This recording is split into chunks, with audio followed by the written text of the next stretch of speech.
नमस्कार, मी गायत्री कत्रे. आज मी तुमच्यासाठी माझी मंगळ ही कथा वाचणार आहे. वैदेहीची बोटं पुस्तकांवरून फिरत होती. मध्येच थांबून ती एखादं पुस्तक काढायची, त्याच्या मागचं वर्णन वाचून परत ठेवायची. अचानक तिची नजर मिशेल ओबामाच्या बिकमिंग या पुस्तकावर गेली. मिशेल ओबामा एवढी उच्च शिक्षित असून सुद्धा शेवटी नवऱ्याच्या राजकारणातील महत्वाकांक्षेसाठी स्वतःच्या करिअरवर पाणी सोडलं. वैदेही स्वतःशीच खिन्नपणे हसली. तिला अनावर इच्छा झाली ते पुस्तक विकत घेण्याची, पण एवढं गलेलठ्ठ पुस्तक वाचायला तिला 1 वर्षापेक्षा जास्त लागेल म्हणून परत ठेवलं. गेल्या वर्षी घेतलेलं पुस्तक अजून अर्धच वाचून झालं होतं. पुस्तक वाचायला तिला वेळ कुठे मिळायचा? घरी सतत काही ना काही सुरू असायचं. गार्गीचा शाळेचा अभ्यासही आता वाढला होता. गार्गीची आठवण होताच तिने पुस्तकांच्या शेल्फमधून डोकावून बघितलं. ती मोबाईलवर गेम खेळण्यात गुंतली होती. तिने घड्याळ बघितलं. अनिकेतला यायला आता फक्त 15 मिनिटं होती. तिने मोठा निश्वास सोडला. खरं तर त्यांना 6 वाजता घरातून निघालेलं चालणार होतं. ट्रॅफिक जमेला धरून जेमतेम 1 तास लागला असता एअरपोर्टला पोचायला, पण आईंनी 4 वाजताच निघायला लावलं. 4 नंतर ग्रहांची स्थिती प्रवास सुरू करायला प्रतिकूल होती म्हणून. तसं बघितलं तर त्यांचा प्रवास रात्री 9 वाजताच सुरू होणार होता. घरातून कितीही वाजता बाहेर पडलं तरी. पण वैदेहीला अनेक वर्षांच्या सवयीने कळलं होतं की वाद घालून काही उपयोग नव्हता. त्यापेक्षा एअरपोर्टवर 2 तास जास्त घालवणं सोयीचं होतं. गेले 2 तास ती तिथल्या एका पुस्तकांच्या दुकानात टाइमपास करत होती आणि गार्गी त्याच्या कॅफेमध्ये बसून गेम खेळत होती. खरं तर वैदेही अगदी पारंपरिक वातावरणात वाढली होती. तिच्या घरी देखील सततचे पूजापाठ, उपास आणि महत्वाच्या कामांसाठी मुहूर्त बघितला जायचा. पण रोजच्या आयुष्यात प्रत्येक गोष्ट मुहूर्त बघून करायची हे तिला जरा अतिच वाटायचं. लग्नानंतर सुरुवातीच्या काळात जरा जड गेलं, पण कितीही त्रास झाला तरी ती गप्प राहायची. तिच्या घरची तशी शिकवणच होती. मग हळूहळू अंगवळणी पडलं. आता तर ती सासूच्या हाताखाली चांगलीच तयार झाली होती. त्यांच्या सोसायटीमधल्या बायका कौतुकाने म्हणायच्या, अगदी सासूला साजेशी सून मिळाली हो. पण अनिकेतला साजेशी बायको मिळाली हे मात्र कधीच ऐकायला मिळायचं नाही. त्यांच्या पत्रिकेतले 32 गुण जुळले होते, पण मनांचं काय? पत्रिकेतले गुण जुळलेत म्हणून मन जुळतात? जुळणं तर दूर, लग्नाला एवढी वर्ष झालीत तरी तिला अजून अनिकेतचं मन ओळखता यायचं नाही. 1 नंबरचा लहरी. डोक्यात कधी काय येईल कळायचं नाही. त्यांचं नवीन लग्न झालं होतं तेव्हा हट्टाने एका रात्रीत आकाश दर्शनाला घेऊन गेला. त्या दिवशी ग्रहांचा काहीतरी दुर्मिळ योग होता म्हणे.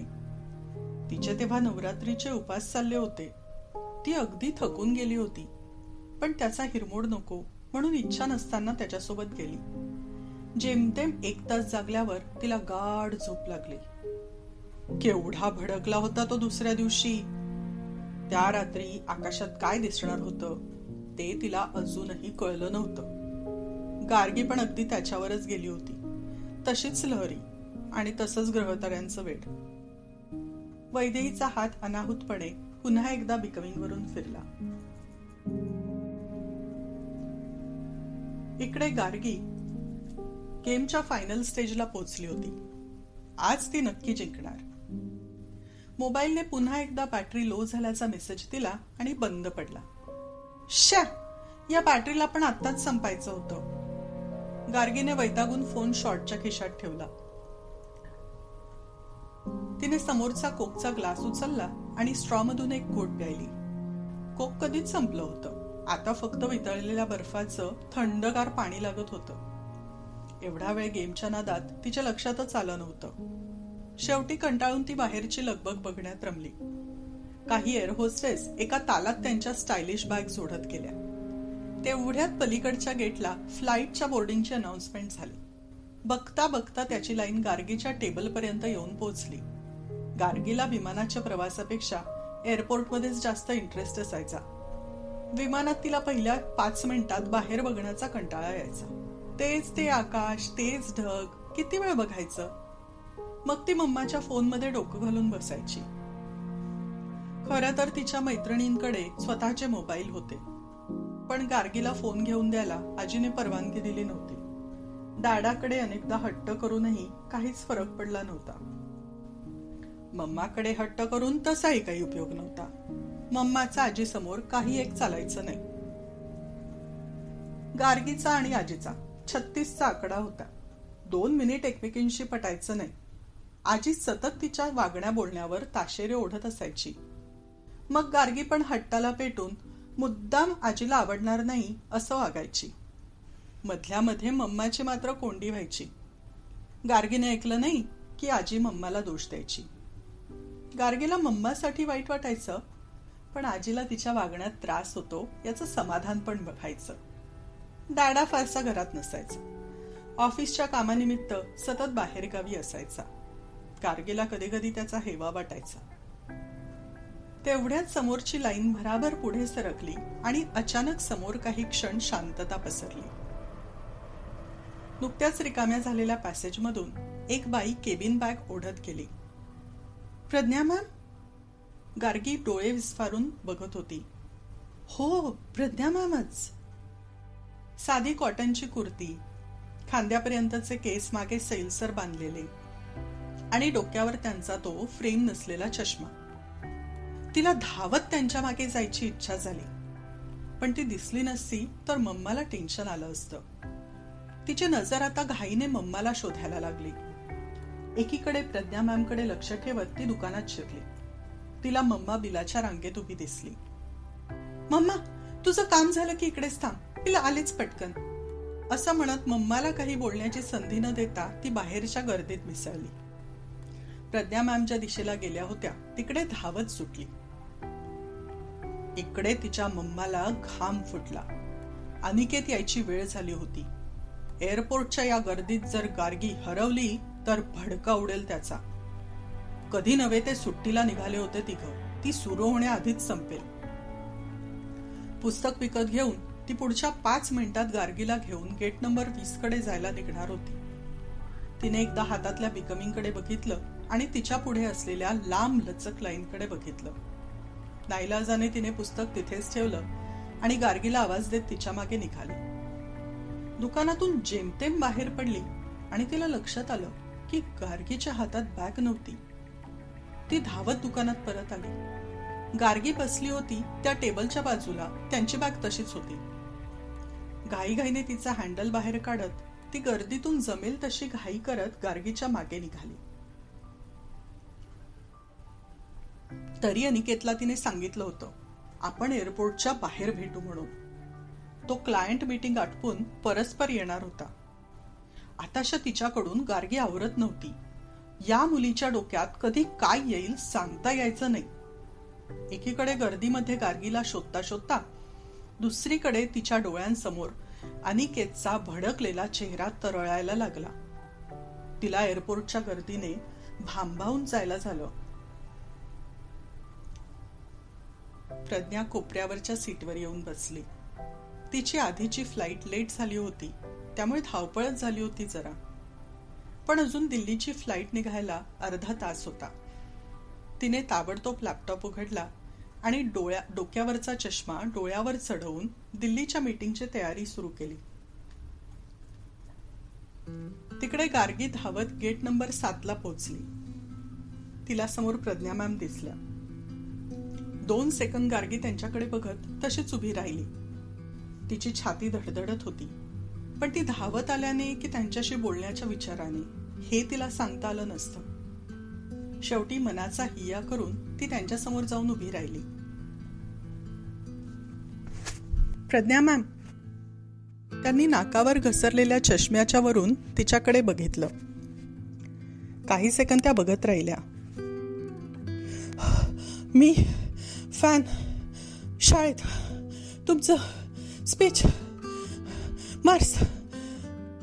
माळ तुटून त्यातून सगळे मोती अचानक सैरावैरा सांडावे तसे तिच्या तोंडातून शब्द सांडले. ती गडबडली आणि एकदम गप्प झाली. मॅम हसल्या. बाजूच्या खुर्चीवरची त्यांची पर्स उचलत म्हणाल्या, बस. आणि त्यांची पाण्याची बाटली पुढे केली. गार्गीने बाटली तोंडाला लावली आणि 8-10 घोट पाणी प्यायल्यावर ओशाळली. बाटलीला तोंड लावून पाणी पिण्याच्या तिच्या या सवयीवर आजी चिडते म्हणून ती मुद्दाम तसं करायची. पण आज तीच सवय नडली. बाटली परत द्यावी की नाही या विचाराने काही क्षण ती तशीच रेंगाळली. शेवटी हिंमत करून म्हणाली, मी गार्गी, तुमची फॅन आहे. तुम्ही आमच्या शाळेत लेक्चर दिलं होतं तेव्हा मला तुमच्याशी बोलायचं होतं, पण तुम्ही घाईत होत्या. मी तेव्हापासून तुमचं मार्स मिशन फॉलो करते. मी आणि डाडाने रात्री जागून मार्स मिशनचं लाईव्ह ब्रॉडकास्ट बघितलं. टेक ऑफ आणि लँडिंग दोन्ही. मी लास्ट वीकमध्ये न्यूजमध्ये तुम्हाला बघितलं. मार्सवर आपलं स्पेस शटल लँड झाल्याचं तुम्ही अनाऊन्स केलं तेव्हा. एकदम सॉलिड. तुम्हाला ग्रेट वाटलं असेल ना मंगळावर व्हिक्टरी मिळवून. मला पण तुमच्यासारखं सायंटिस्ट व्हायचंय आणि इस्रोमध्ये काम करायचंय. गार्गी उत्साहात बडबडत होती. प्रज्ञाला गंमत वाटली. याचसाठी तर ती कितीही काम असलं तरी कुठल्याही शाळेचं आमंत्रण आलं की नाकारायची नाही. तिला तिच्यासारख्या अनेक मुली सायंटिस्ट म्हणून इस्रोमध्ये काम करताना बघायच्या होत्या. तेवढ्यात मागून आवाज आला, गार्गी, अगं किती पळवलंस आणि कोणाशी बोलतेस? वैदेही तिथे येऊन पोचली. चल लवकर, डाडा आपली वाट बघत असेल. सॉरी हं, तुम्हाला त्रास दिलाही नाही, वैदेही प्रज्ञाला म्हणाली. प्रज्ञाने गार्गीकडे रोखून बघितलं. तू मम्माला न सांगता आलीस माझ्या मागे? मी सांगितलं होतं तिला तिकडेच थांबायला. गार्गी एवढंच तोंड करत म्हणाली. मम्मा, या प्रज्ञा मॅम, मार्स मिशनवाल्या. गार्गीने दोघींची ओळख करून दिली. ही माझी मम्मा. पण वैदेहीचं लक्षच नव्हतं. ती पर्समध्ये तिचा फोन शोधत होती. तेवढ्यात तिला आठवलं की दुकानात असताना गार्गी फोनवर गेम खेळत बसली होती. अरे देवा, म्हणजे फोन तिकडेच राहिला की काय? कुठल्या मुहूर्तावर घरातून निघालो असं वैदेहीला झालं. आज बहुतेक एअरपोर्ट आणि अनिकेतचा भडका बघून त्या घरी परत जाणार असं तिला वाटायला लागलं. गार्गी, माझा फोन कुठे आहे? वैदेहीने विचारलं. गार्गीने 2 सेकंद तिच्याकडे ब्लँक चेहऱ्याने बघितलं. गेला फोन, वैदेही पुटपुटली. गार्गीने तिचे खिसे तपासले. नशिबाने तिला फोन सापडला. वैदेही तो वापरायचा प्रयत्न करू लागली. बॅटरी संपली त्याची, गार्गी म्हणाली. वैदेहीने रागाने तिच्याकडे बघितलं. कार्टीला 1000 वेळा सांगितलंय बाहेर असताना बॅटरी संपत जाऊ नकोस म्हणून. ऐकेल तर शपथ. पण प्रज्ञासमोर तिला गार्गीला रागावणं रास्त वाटेना.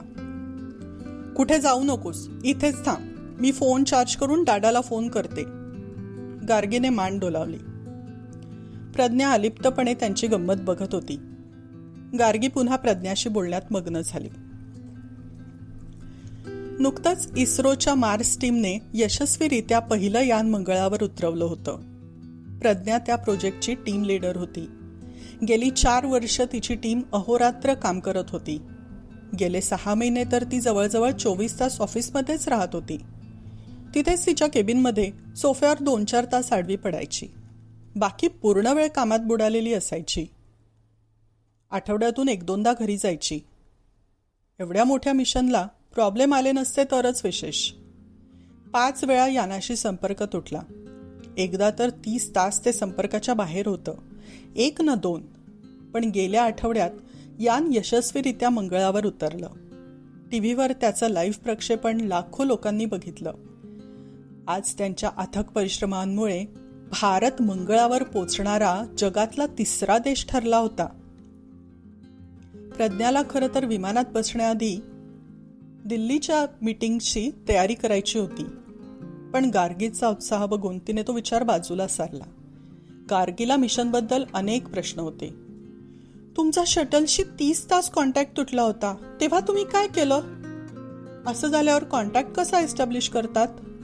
शटलमध्ये काही बिघाड झाला तर तो इथून कसा दुरुस्त करतात? अशा अनेक शंका तिला होत्या. मॅम, मार्सवर जर नुसते दगड आणि माती आहेत तर तो आपलं नशीब कसं काय ठरवतो? गार्गीने विचारलं. जेमतेम 13-14 वर्षांच्या मुलीचा तो प्रश्न ऐकून प्रज्ञाला आश्चर्य वाटलं.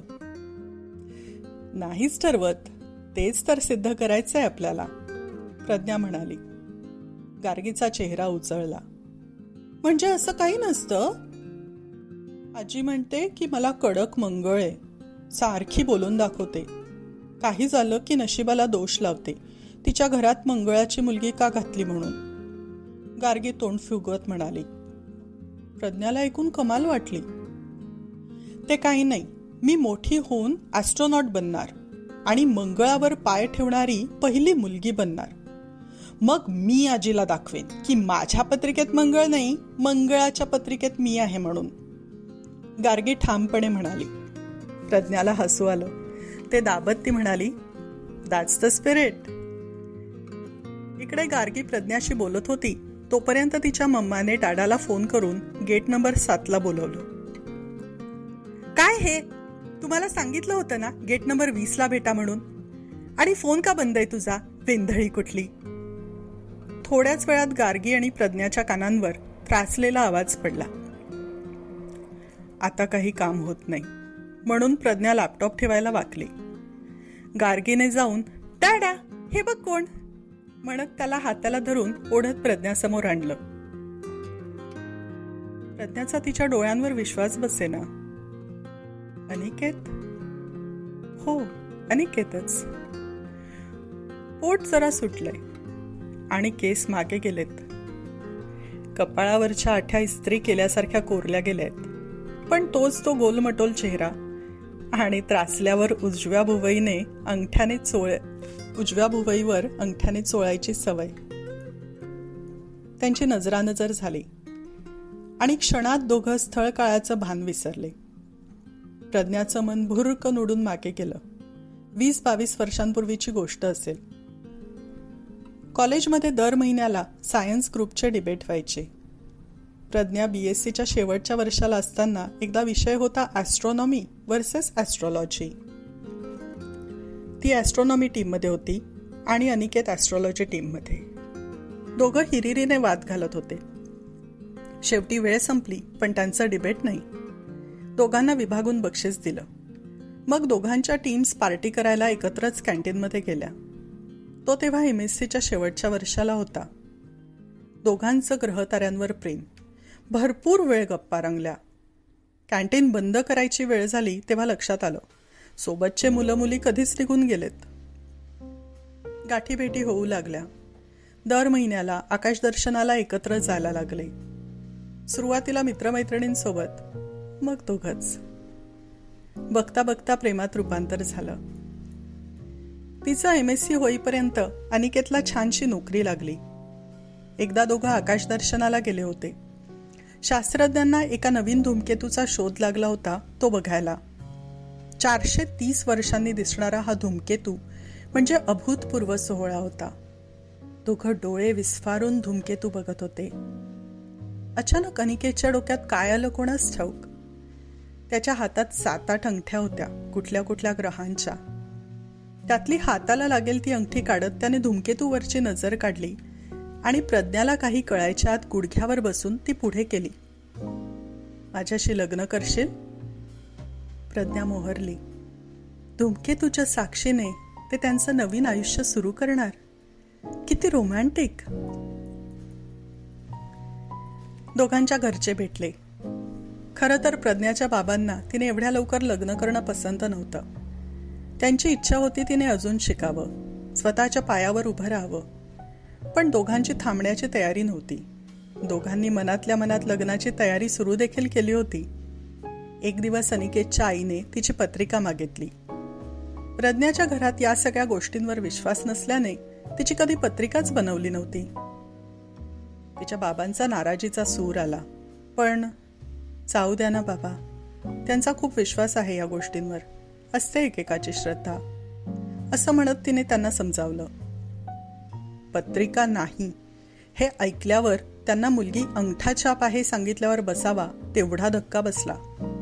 शेवटी त्यांनी तिच्याकडून जन्मतारीख, वेळ, ठिकाण हे सगळं घेतलं आणि पत्रिका बनवण्याची जबाबदारी स्वतःवर घेतली.